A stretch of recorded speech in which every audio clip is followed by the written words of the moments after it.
it becomes problematic when it starts to dictate how you live your life.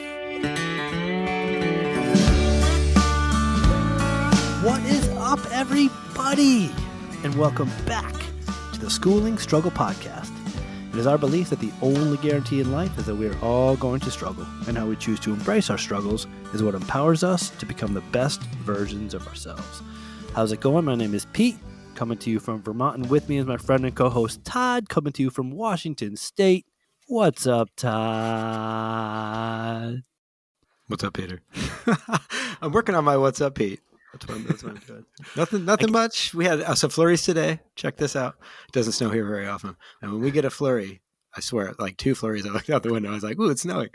And the plows are out with the lights on. And I was like, come on, really? Let's pick it up a notch. So I focus on the weather sometimes. That was today's weather report. Yes, they don't even take the plows out of the lot here unless it's going to be more than 3 inches. It's unbelievable. Oh, man. Anyways. I'm so fired up for tonight. Yep. So, episode 37, a couple episodes ago, we had Dr. Bill Slammon on, and I'm going to read to you some of the feedback I got from the episode with Dr. Bill. Ooh. I didn't want episode 37 with Dr. Bill to end. I could listen to that guy all day. So, I reached out to Dr. Bill and said, yo, Dr. Bill, any chance you want to come on a fairly regular basis? And he's like, absolutely. So, with that said, Dr. Bill Slammon, welcome to the show. What's up, Dr. Bill? What's up, Pete? What's up, Todd? Hi. Thank you. Thank you for inviting me back. I'm super psyched to be here. You're our first second timer. Ooh. Nice work. This is going to be like Saturday Night Live, where people start counting the times they've hosted the Schooling Struggle podcast.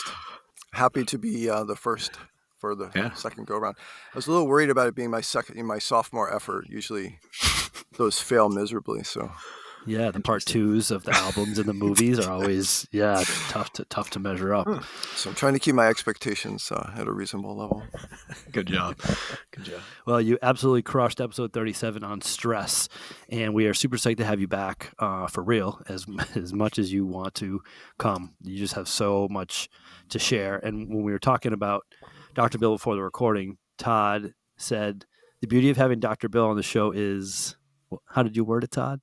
Oh, I just said something along the lines of it's nice to have and easy to get into conversation with people who are openly curious about not only what we talk about, because obviously that's a kicker, but also sharing what they know, or in context of what that is. I think that it's almost as if we've all been friends for a couple of years, and I just met Bill last time he was on the show. So that's awesome. So after we got all that feedback about Dr. Bill's last episode and talking to Todd and how comfortable we were and just how smooth the episode went, I reached out to Dr. Bill and said, hey, we'd love to have you back on. And he said, what do you want to talk about? And I said, what do you want to talk about? So we had a meeting, and he came into my office and he shared a bunch of different topics that we're going to kind of dial in over the next bunch of times we have him on. And one that we chose for this evening is to focus on a painful feeling of humiliation or distress caused by consciousness, otherwise known as shame.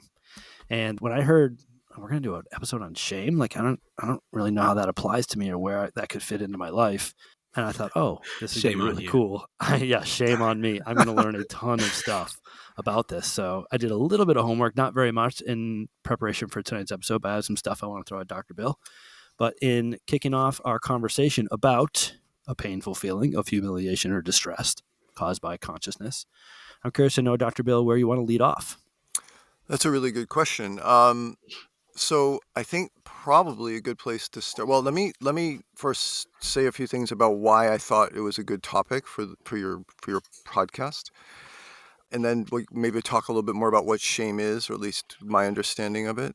I mean, it's almost, I think for most people, it's like universally experienced as an unpleasant experience, right? Nobody likes to experience a sense of shame. But I think it's important for us to be clear about what shame really is and what it isn't. And this kind of goes back to the thing we always talk about, right? Mindset, how we, some of the other ideas we had for tonight about the stories we tell ourselves, and the importance of when we're in when we feel shame, it can feel like a very dark, stuck place. And it's important for us to keep in mind that there are still things we can do to grow from it and not just let it kind of stunt our growth. So let me go back to why I thought it was a good idea for the show. As I said already, shame is a for most. I can't imagine anybody experiences shame as pleasant in any way, but shame is typically something that is really unpleasant to feel, and there's good reason for that.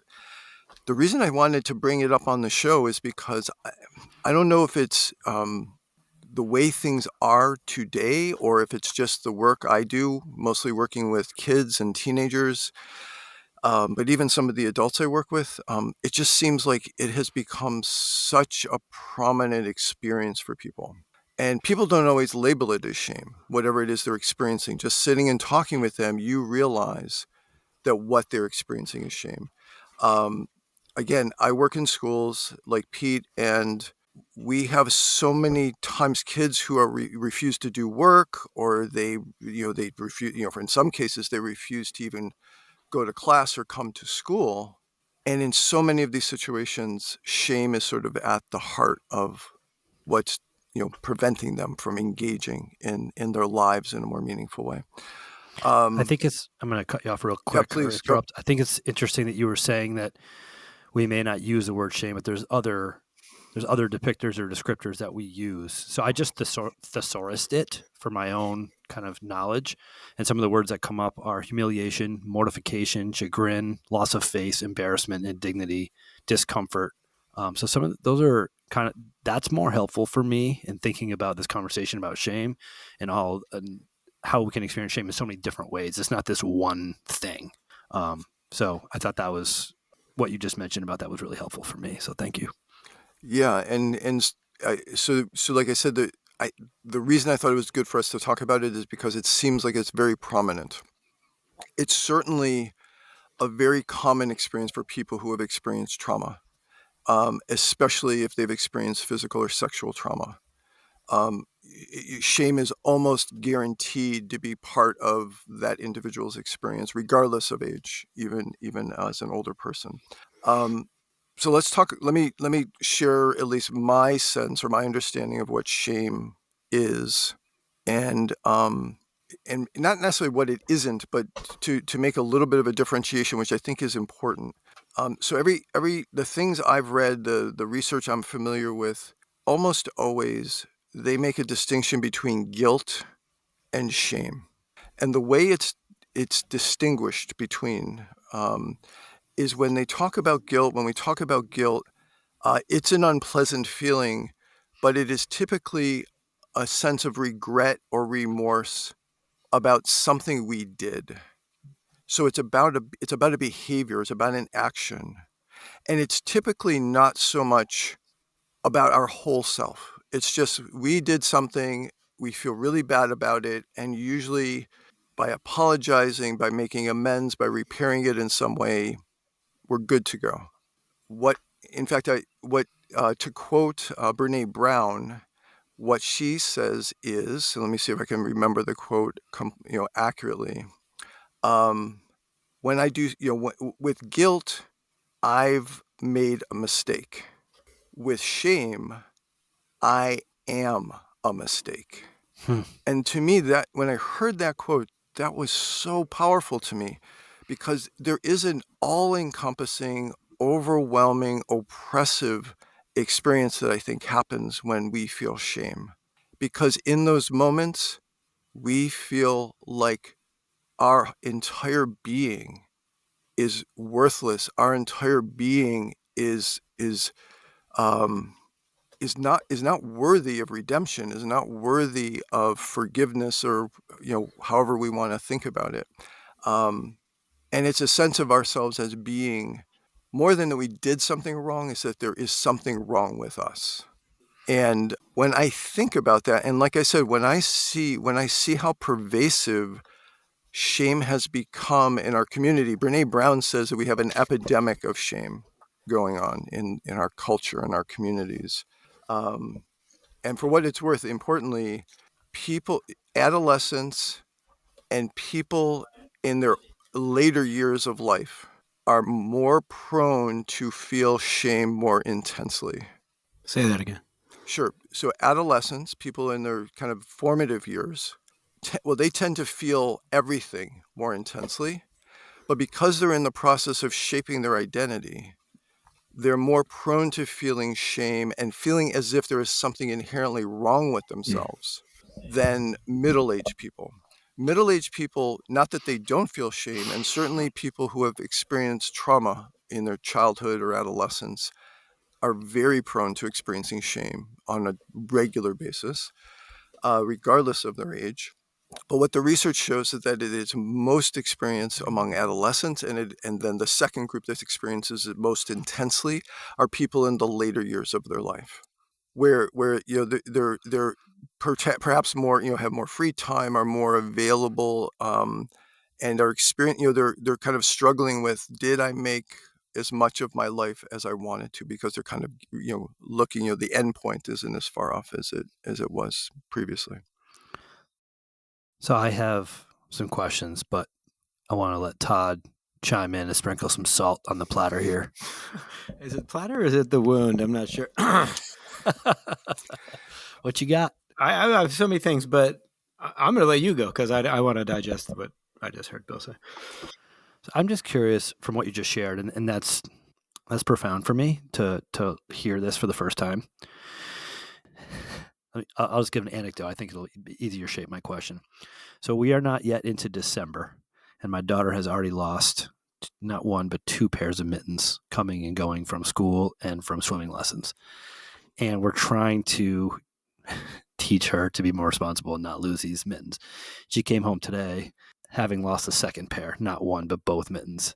And I said to her, I think what I'm going to do is take your favorite toys and take pictures of them and sell them on the internet to recoup the money that we need to pay back for your mittens. And my wife was not happy with me saying this.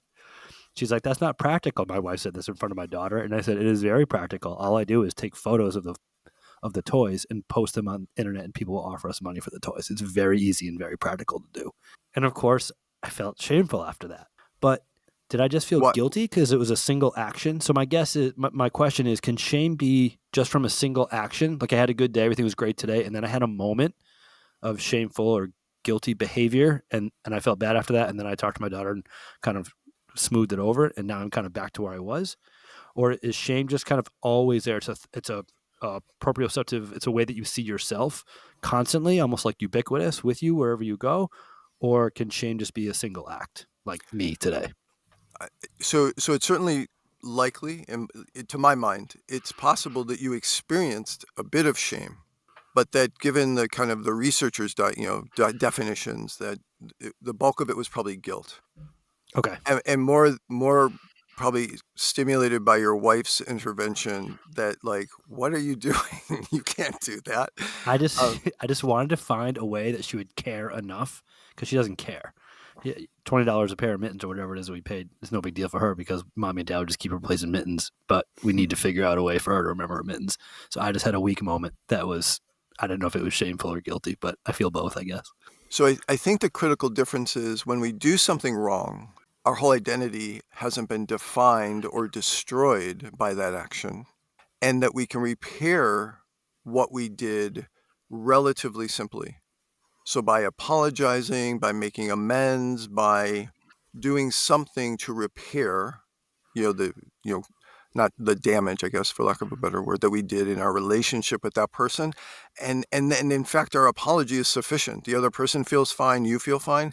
Most people would say that's guilt. Okay. All right. So Shame is when we do something or we experience something, and what we think and feel is that we are just worthless. We aren't worthy of forgiveness. We aren't worthy of the person letting us off the hook or cutting us slack, or because we're just a terrible person at our core.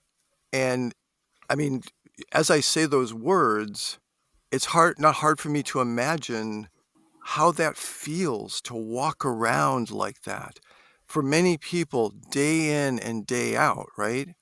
Um, in school with kids, we often will see at all ages, right? Very young, middle school, high school, we will often see them go into what we refer to as a shame spiral. So something will happen, usually happens to them, right? So we have somebody says something to the student that kind of triggers this sense of shame in them. Uh, they hear someone else talking, not even to them directly, and it triggers a sense of shame in them. And then they literally spiral into some kind of either emotional withdrawal and a kind of meltdown, but in a sense of withdrawing into themselves and becoming just completely unresponsive and uncommunicative to others, or they will spiral up into yelling, screaming, possibly aggressive, kind of, and it's sometimes easy to miss what's actually happening, right? Because when we see the behavioral reaction, usually from the outside, we're like, "What the heck is going on? Like, what is up with this kid?" And it's not just kids. Just to be clear, I've had both in my social life as well as my professional life. I've worked with adults that this happens to them almost on a daily basis, where something happens, they have some interaction with somebody, and even though from the outside we would define it as a completely neutral interaction, there was nothing particularly emotional or accusatory or negative about it, but what the person feels triggers a shame response. It triggers that sense of, I am no good, I am worthless. And I can tell you, like, from some past personal experience, when you're in that space, like, it's very hard to get out of it. And it feels terrible. It just feels terrible. Are you so when I first started to kind of learn about anxiety and depression, come to learn that many more people were dealing with this or facing this than I ever expected. Do you see that with shame as well? There's a lot of people carrying around differentiated levels of shame throughout their day to day, maybe very, very high functioning people, but that this is something Yeah. that many more people are dealing with or coping with than we even recognize. So my sense is yes. My sense is yes. And part of the reason why I suggested we chat about it tonight is because I'm seeing what I think is more and more people who experience a great deal of shame. And it's hard to know what's affecting what in terms of numbers, but it also seems like, and I think it's more our awareness than there's necessarily more trauma, but we are more aware of how many people experience trauma in their lives. And as it turns out, there's a huge number of people that experience trauma at some point in their lifetime, whether it's during their early childhood, during their adolescence or young adulthood, or even later in their adulthood. And in some respects, it doesn't even matter what kind of trauma it is. It could be sexual or physical trauma as a kid. We hear when we talk to veterans of war, and they come back having experienced significant traumas. They often have a degree, especially if they've had to react aggressively or violently to defend themselves in those situations. There is often a tremendous sense of shame that comes with them as they return and try to re-enter into life. That a big part of their emotional functioning as they return to civilian life is dealing with and managing the shame and the sense of self-damage and self-loathing that comes along with it. Wow. I got some questions, Bill Slime. You Yep. said, if I heard you correctly earlier, in the context of the work that you do, either with kids or adults, or it doesn't really matter, in the context where you see this shame, and you, I think you mentioned you have sensed like an uptick in the prevalence of maybe of your seeing it, or we're seeing it holistically as people, humans. Like, I don't know, but it makes me wonder: do you attribute that to something specific, or is it just like you said, it's just an overall more accepting awareness of the shared suffering of this thing? I definitely think it's an increase in awareness.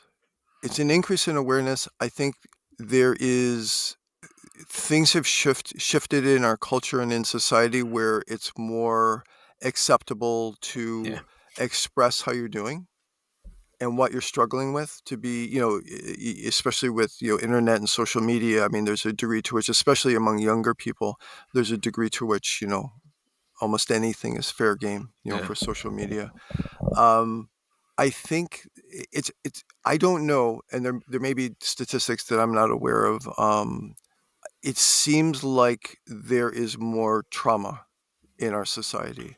certainly it seems like people in general are struggling more in society, and and there is some data that suggests, especially among teenagers, that there has been, um, not to put everything on smart devices, but there has been a significant and progressive increase in anxiety and depression among adolescents and young adults since 2007, when the iPhone was first Interesting. released.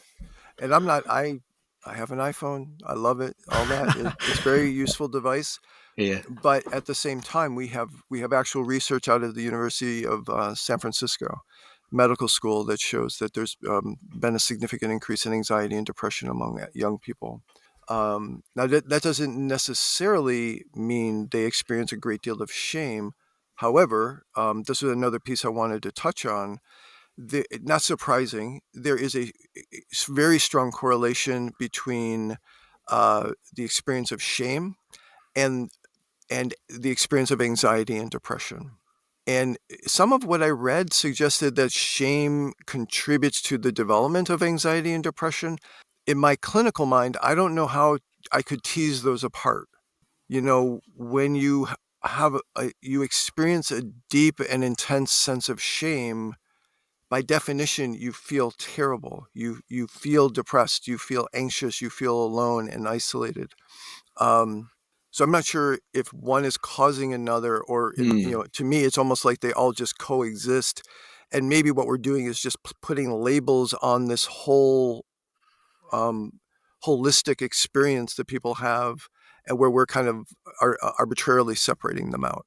Is how Yeah, I it's guess I would interesting. think of it. It's so funny to listen to have the opportunity to listen to you and Peter like hold this conversation and say things that are so what's the word, profoundly resonant to me. Like you said, imagine what that's like to to like live in that shame forever. And I think to myself, imagine what that's like not to live with that shame forever or every day.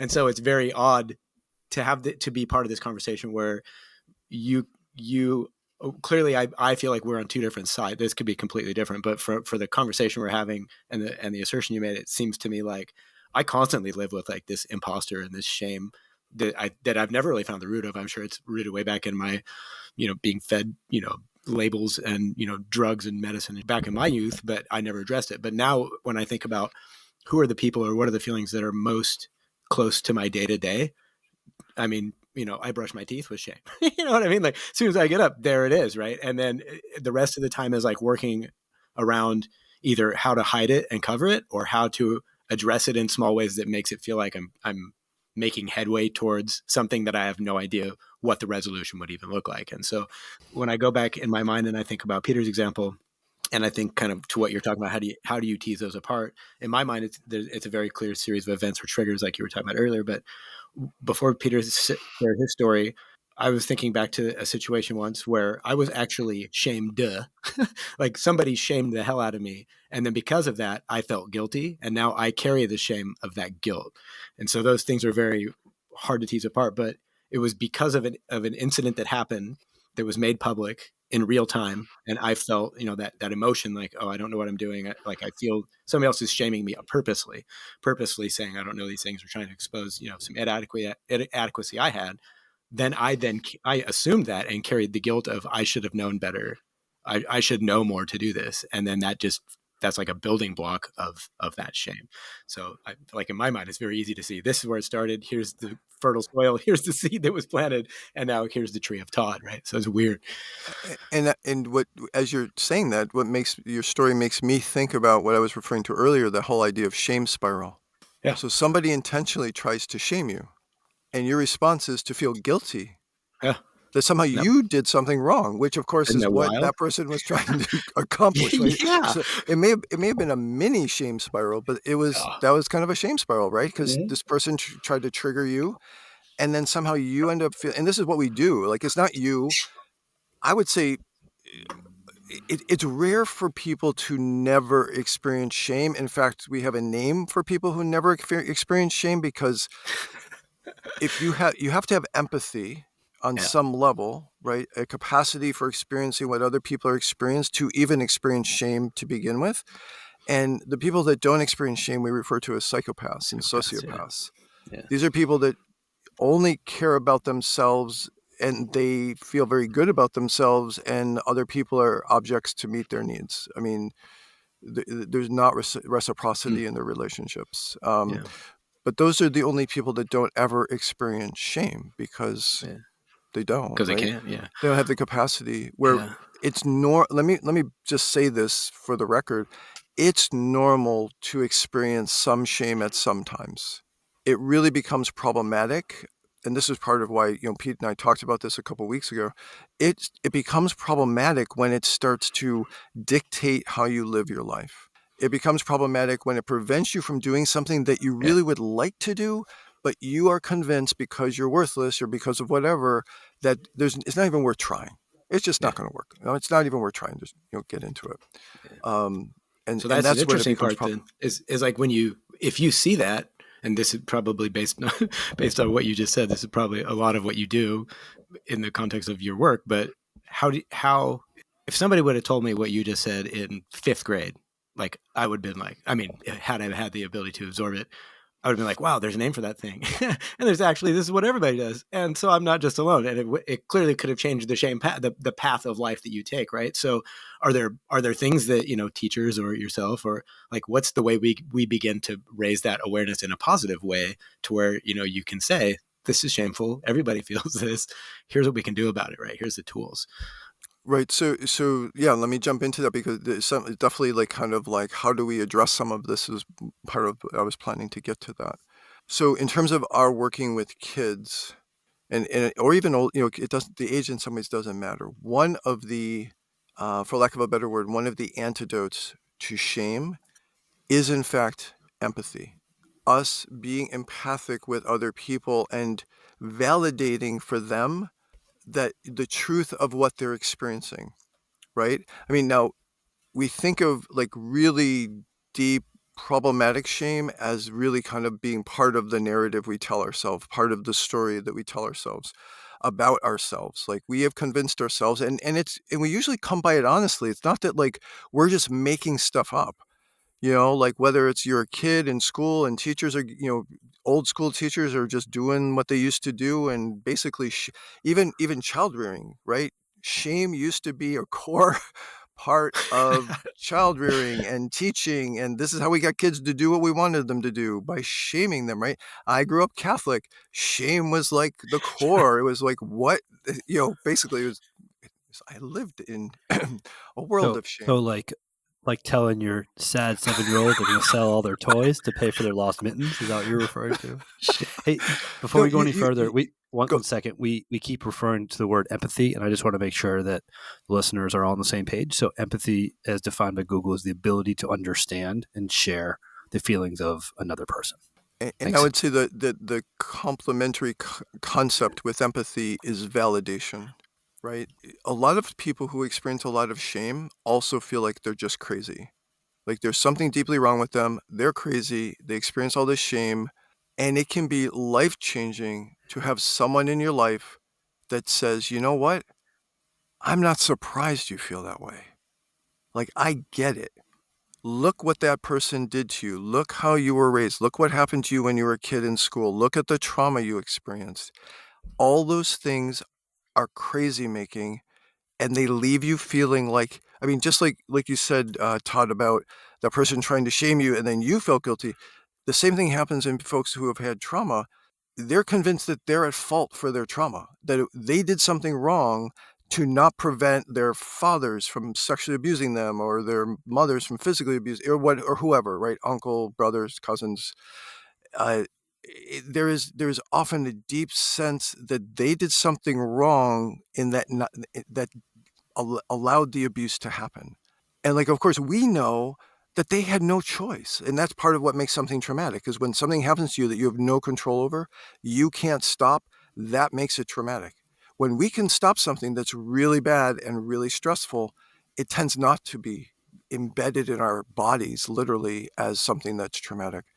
And so, Mm, I mean, it's a very complex kind of set of things that happen, but that's the key piece with shame is that it's hard for people who feel a lot of shame to think that somebody out there is at fault, because the inclination is to take it all on themselves.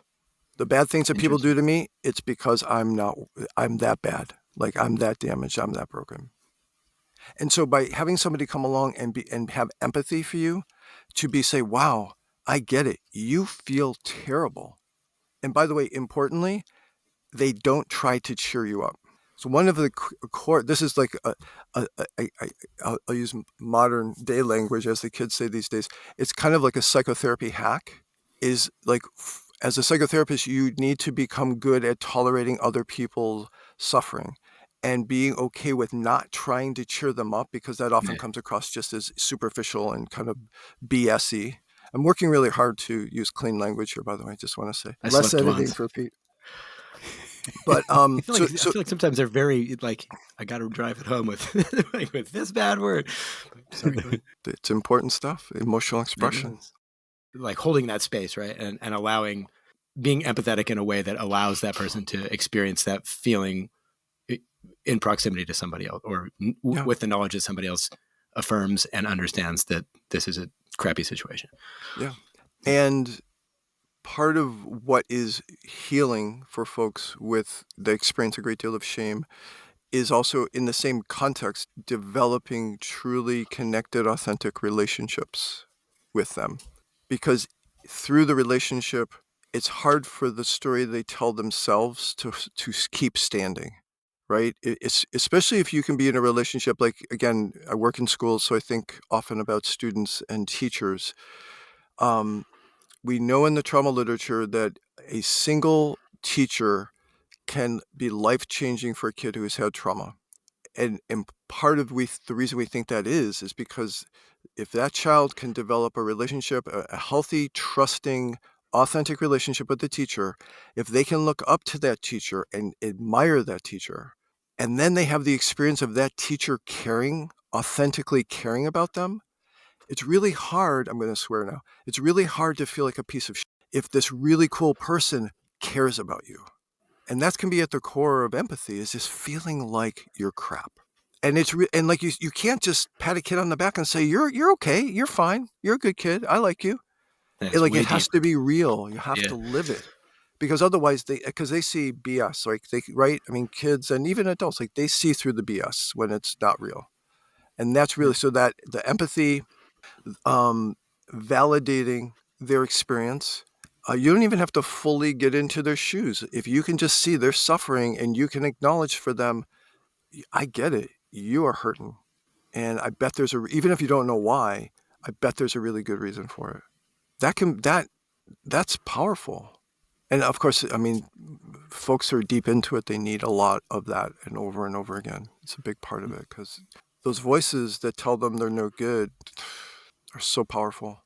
I mean, we all know that, right? We all have them on some level. There's, at one point in our lives, there was those voices that were like, you're no good, you're not fast, you're not strong, you're not whatever, you know what I mean? You're not smart.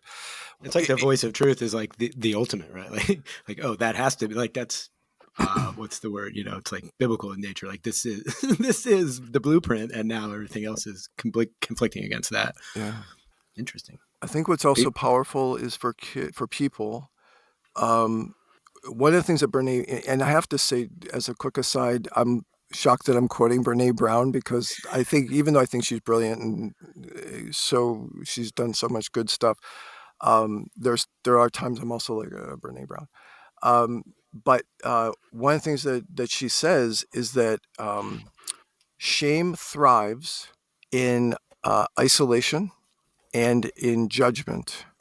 And I think there was a third, in privacy. Maybe that's what it was. In private, which is essentially the same as isolation, and in judgment.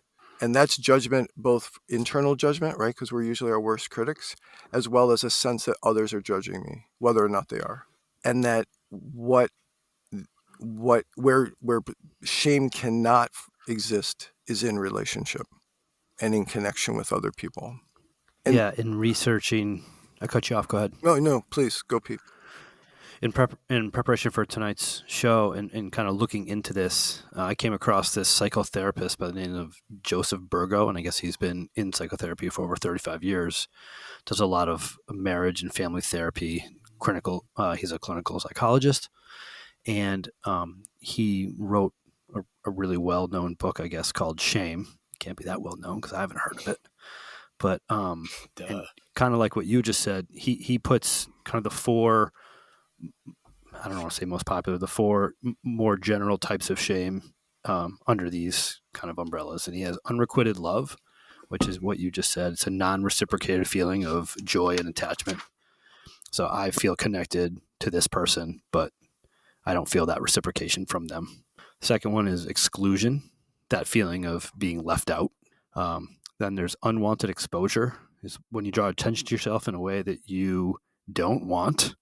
Like public embarrassment is an example of that. And then disappointed expectation, where you knowingly or not set a goal for yourself and fell well short of attaining that goal. So when you were just bringing up what Brene Brown said, I was thinking about what this guy, Joseph Burgo, said. And I thought that those are pretty relatable for me. Unrequited love, exclusion, unwanted exposure, and disappointed expectation. And the only thing I would say is that I think some people can experience those things without it becoming kind of a, blossoming into a huge shame experience. Right. But others who are even like have the courage to put themselves out there a little bit, if something like any of those four happen, it's like they just drop off the cliff. I mean, Do you think that, just go ahead, Tom. Do you think that resiliency is because there's a network of genuine relationships where they know that like, I know I can go back here and be in the safe zone, but if I go out here and I share a little bit of myself and it completely falls apart, then it's not that big of a deal. Dr. Bill knows way more about this than I would, but I would say anecdotally of 17 years of teaching, yes. Like kids from stable situations where they know they can go back to that comfort zone seem to have a higher level of resilience of those that don't. What would you think, Bill? 100%, and I couldn't have articulated it better, Todd. I mean, that is exactly what it is, and that's what we've been talking about in terms of relationship being healing and an antidote to shame and that kind of emotional experience. Without going deeply into it, there's a whole theory, there's a whole attachment theory, right? That we think about healthy attachment as an infant leads to a healthy human being later in life. And part of what happens is when you have the trusted caregiver, the healthily attached child has the mom or dad or caregiver as a home base, and then they can go out in the world and explore, and then they come back to home base, right? The safe home base. And they can go out in the world and bruise a knee or have something bad happen that was painful or scary, but they don't become traumatized because they have the connection. I mean, my bias and really the focus of my career work, wherever I've been, is based on the idea that relationships not only foster healthy human beings, but they also heal for people who have not had the healthiest of lives, bad experiences or whatever earlier on. Yeah. So I think you're right on. That's interesting. So then if you, I mean, it might be a very stripped down, simplistic outlook, but if you're able to find and cultivate meaningful relationships, and you see that, or that could be claimed as an alleviating property of separating yourself from shame or guilt or whatever, all the cocktail of feelings come with that. What then is the best way to do that, right? So if you've never had friends and you've always had this shame monster on your shoulder tell you, that guy doesn't want to be your friend, you're out of your mind. Where does one go to begin to create these, especially like later in life? Because if you're in school, you have interactions all day long. It could go any different direction, right? All these different cliques, all these different teachers, blah blah blah. You get into real life, if you're already not completely closed in, where do you go to find those healthy relationships and create them and ensure that you're working in the direction of lifting yourself out of that instead of just, I guess that's a therapy session, right? Well, the easy answer to that is dating apps, right? There you go. Aren't dating apps killing it right now? Bingo. I don't know. My son's married now, but my kids were just home for Thanksgiving, and just the fact it blows it's hard for me to relate that dating apps is just a mainstream part of life now. Yeah. So this sounds probably a bit cliche, but the way you were describing that, part of me would be inclined to say to that person, let's help you find a good therapist. And not that I think therapy is not the answer for everything or everyone. However, for some people, if you're really socially isolated, if you find the right therapist, they can help you work through and progressively prepare to get yourself connected socially, whether it's Cool. through dating apps or joining, some kind of social organization, whether it's an athletic club or group, uh, CrossFit. CrossFit, chess, like or fencing, you name it, like just something where you're going to be Yeah. out with people. Um, the other place, obviously, which doesn't always work out, but if you're healthy enough to be working, then ideally you have colleagues and at least that kind of level of socialization that's happening where you get to, have at least work friends kind of thing that can be helpful Yeah. and validating. Um, one other thing I wanted to talk about or mention. So we know, I mean, I've been talking about the benefits of relationships with others, but I wanted to say something about what people can do for themselves. And to be honest, in my personal and professional experience, this is advanced practice. So it's not easy to do, but it may also be incredibly important to do. Um, I was connected to this Tibetan monk some years ago, and he was constantly saying that the words he used were, we needed to be sympathetic and compassionate with ourselves. And you know, when I've had times when felt low and not very good about myself, I try to remember, you know what? If you met a friend right now that was feeling like you were feeling, you would be compassionate, you would be empathic, you would try to, just be present with them, and you wouldn't be judging them. You would so why are you judging yourself so harshly, right? We're really good at judging ourselves like crazy. So part of helping us climb out from that darkness that shame can really bring home for us is slowly slowly developing a capacity to remind ourselves that at first it feels forced and it's almost like it's like cliche, like I am okay, I am good enough, I am, it's like Stuart Smalley from Saturday Night Live. I don't know if you guys I uh do. I yeah, do. Al Franken, I am good enough. I am, whatever. And doggone I it, am good enough. I am smart enough. And doggone it, people like people me. like me, right? I mean, that's obviously it's very silly and superficial, but there's a degree to which self-talk and trying to change the script matters. It really matters because ultimately it's really hard to not be in your head, right? I mean, unfortunately, that's why people start, doing drugs and drinking alcohol and other escapist kinds of activities to try to prevent themselves from experiencing these hard and heavy feelings. Um, one other thought before we have to finish and I forget it. 20 years ago, I was going through a hard time and I was listening to Thich Nhat Hanh, and he was talking about when we have really intense feelings, we need to think of them like hard candy, and just allow ourselves to experience the feeling and sit with it and don't do anything. Like a piece of hard candy in our mouth will do all the work. We don't have to move it around, right? The saliva will dissolve it slowly. And that was his metaphor, that if we allow ourselves to sit with hard feelings, they will decrease naturally just by allowing ourselves to sit with them. Unfortunately, most of us in the United States have grown up in a culture where we run as fast and far away from our feelings as possible, as quick, like get me out of here. I'm out of Dodge. Get me out of Dodge because it's too intense. We have very few opportunities to learn how to sit with heavy, deep feelings, and that's a skill that is life saving, literally life saving. Yeah. Have you ever read The Untethered Soul, I think it's called? I Michael haven't. Singer. Oh, you should check that out. Yeah. Yeah, it's all about just that, like that allowing, and every bit that you don't allow just becomes like a heavy tax somewhere else. And like if you never let it flow through, it's going to get stuck somewhere else. And there's like, yeah, you should check it out. I will. I will. Yeah.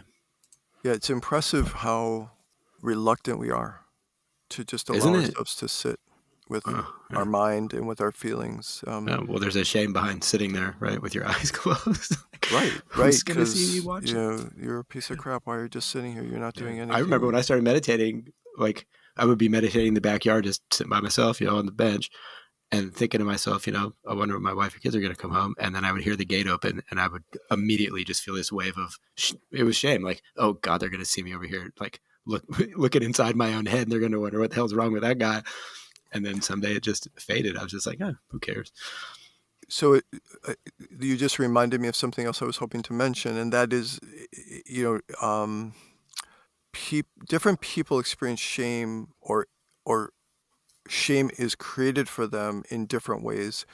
The research, unfortunately has been very gender binary, right? So it's been mostly with women or with men, and there hasn't been as much look at, people along the spectrum of gender identities. Um, but part of the idea for women is that women are expected in our society to do it all, and which is actually impossible.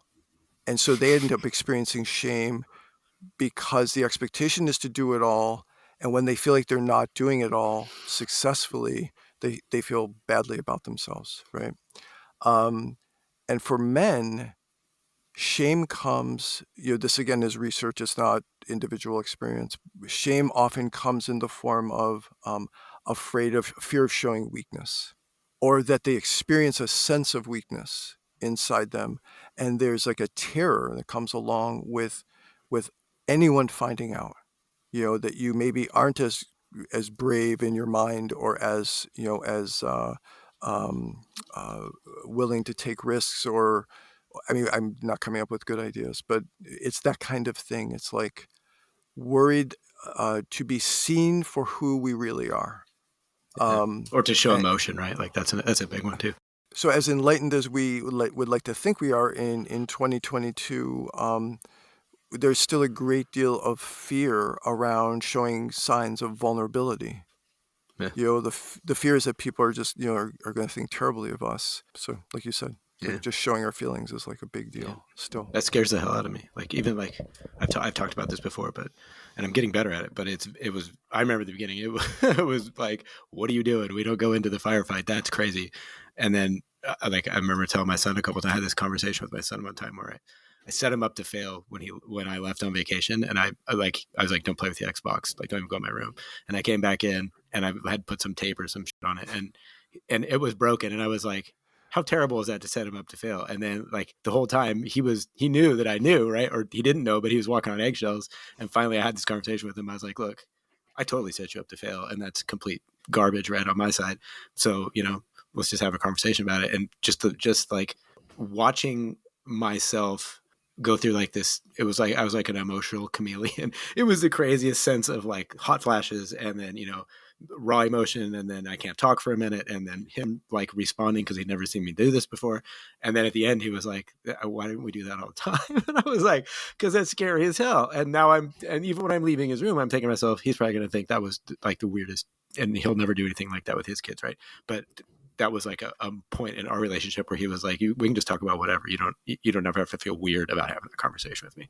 And I thought, well, if everybody just goes close to that all the time, like if you're always bumping against that fringe of discomfort, that's where I've found that's where I learn the most. But it's so hard to keep yourself accountable and keep yourself going towards that when you're just like, it's easier just to yell at them and then go to bed, and we'll just wake up and act like everything's fine in the morning, right?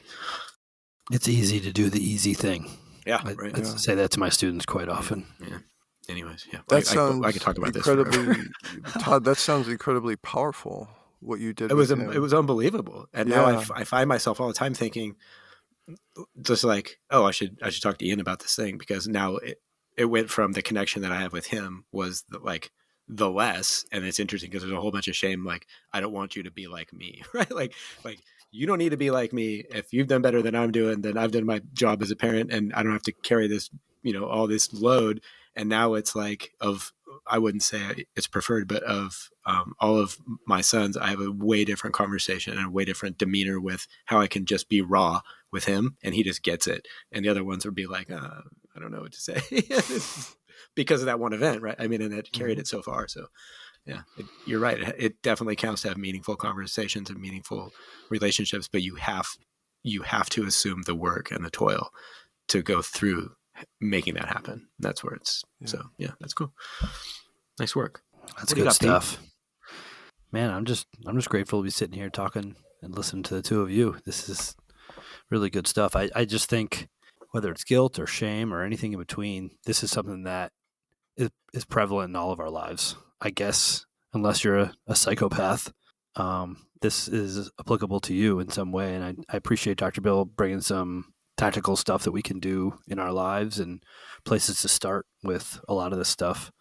And just got me thinking in ways that I normally wouldn't, which is the entire premise behind launching this podcast and having these conversations. So, yeah, thank you both. Cool. Thank you. I'm really glad to be here. Thank you again for inviting me. Let's do this often. Yeah, get those sponsorships. We can pay Dr. Bill. Oh, here we go. No need. Happy to do this. So to our family of listeners out there, keep in mind, schoolingstruggle@gmail.com is a place to leave feedback, ideas, recommendations, and anything else that you think would enhance your listening experience. We appreciate your ears. We thank you so very much for your time. We are incredibly grateful for your attention. With that said, on behalf of Dr. Bill, Todd, and myself, we are the Schooling Struggle Podcast. We are out. Come on, Todd. See ya.